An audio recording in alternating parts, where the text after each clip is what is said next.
I want to bring into the conversation now Democratic Representative Pramila Jayapur of Washington. She's joined us a number of times here on the show in the lead up to tonight's vote. She's a member of the Judiciary Committee. She gave an impassioned speech today as part of this impeachment vote. Congresswoman Jayapur, thank you so much for making time to us. I know you must be exhausted after today. Thank you, Rachel. It's great to be with you. Let me just ask you about how this went, in your view, how it felt to be part of it, and how you see the House as having effectuated its responsibilities here. It was a bit of a surreal day. I will tell you, it was a day of accountability. It was a day of standing up for our democracy. It was a day of Democrats laying out facts again, but painful. I don't know any other way to describe what happened on the other side of the aisle. But painful, to watch Republicans treating this like a game, laughing, giving no defense, essentially saying things that weren't true even when they put certain things out there. It was really an embarrassment to this body, to our Constitution, to our framers. And at the end of the day, I think the bravery of particularly the members who are in tough districts on the Democratic side, people who have worked in national security, in the FBI and different intelligence agencies, who know that this is not popular back home for some of them, and yet they felt that they needed to vote their conscience, they needed to vote the Constitution, and they did, versus Republicans who literally flat out denied that there was really any truth to anything that we put out, no matter what that was. And this is the same story we heard on Judiciary over and over again, that we heard on Intel, but it was really painful to sit through. There were, as you mentioned, a couple of very hard votes that Democrats had. Some Democrats, particularly in swing districts and in Trump-leaning districts, had talked openly about the question of how they would handle this, the expected political fallout. In the end, it was a very small number of Democrats who moved over. On one of the articles, it was 2 no votes from Democrats. On the other article, there were 3 no votes from Democrats. That's right. I had expected heading into that we'd be seeing double or triple those numbers. I wonder if that was also your expectation. Did you expect there to be more Democrats who would vote no?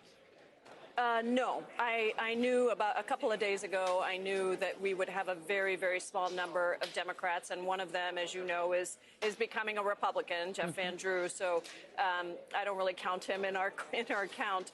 But I think that the reason for that is because we really did focus quite significantly on the Ukraine issue. We took our time. I mean, in spite of what the Republicans said, we've had 8 months. Had we not gone through the Mueller investigation and seen exactly what happened with the obstruction of Congress during the Mueller investigation, and then the day after Bob Mueller comes and testifies, as Adam Schiff has said before, you see Trump calling Zelensky, placing that call to President Zelensky and asking, coercing this investigation into his political opponent. I think had that all not happened, we wouldn't be where we are. And many of those frontliners have said that to me and said, it was tough for us back then, but when this started unfolding, it was so much more egregious because the president is now in the White House, and he's done it before. We've seen the same pattern, and now he's in the White House doing this, and it's unfolding in front of us, and we have testimony from people, many of whom were appointed by the president, working for the president. And so I think that it all has been 8 months of people absorbing what is happening. And here's the thing, it's like being a parent. When you don't set any limits for your kid, they are going to continue to push and push and push. But in that situation, maybe you get a broken vase. In this situation, we get a president who destroys our democracy. And that really fundamentally is what these 2 articles were about. Somebody who abuses power, the power of we the people, and insists that he is above the law, that nothing that he does is wrong, that he has no accountability to anybody, and that even in this impeachment trial, unprecedented behavior to give us not a single witness, a single document. And to me, that is the definition of destroying our democracy. That's the definition of a monarchy or a dictatorship. It is certainly not a democracy.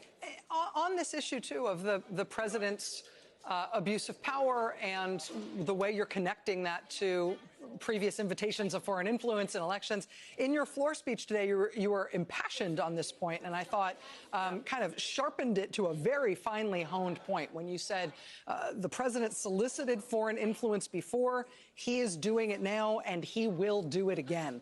I felt like in those remarks, you were calling the question that a lot of other Democrats have been raising, which is, why go fast here? Why not wait for the American people to decide this at the election? And the rejoinder from you and your colleagues has been, listen, part of what we have discovered here, part of what we caught the president doing was effectively cheating in the next election. And therefore, you can't just wait for the next election to be the remedy to this conduct. Part of the reason we need to act now is to stop him from messing with the next election in a way that makes it unfair, that makes it an undemocratic process. Now that the House has impeached him, we're now looking at what the Senate is going to do. Everybody expects that the Senate will leave him in office.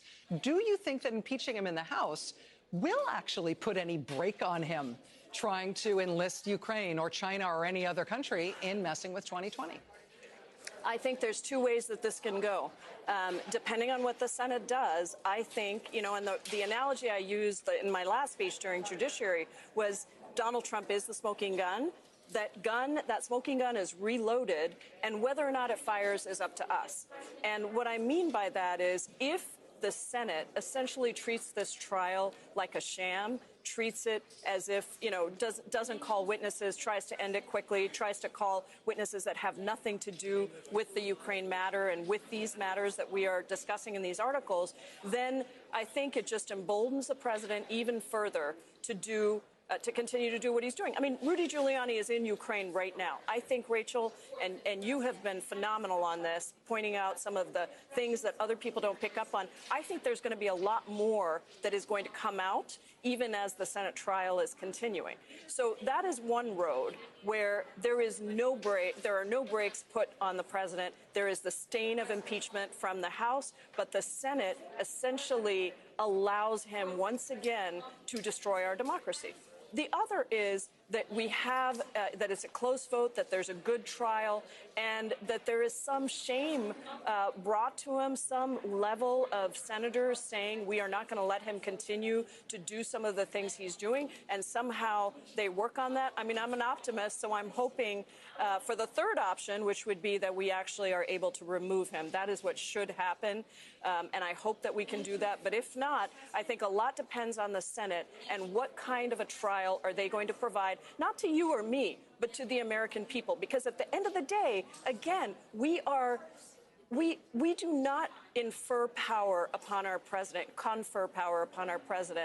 through the bloodlines of monarchs. We do it through the votes of we the people.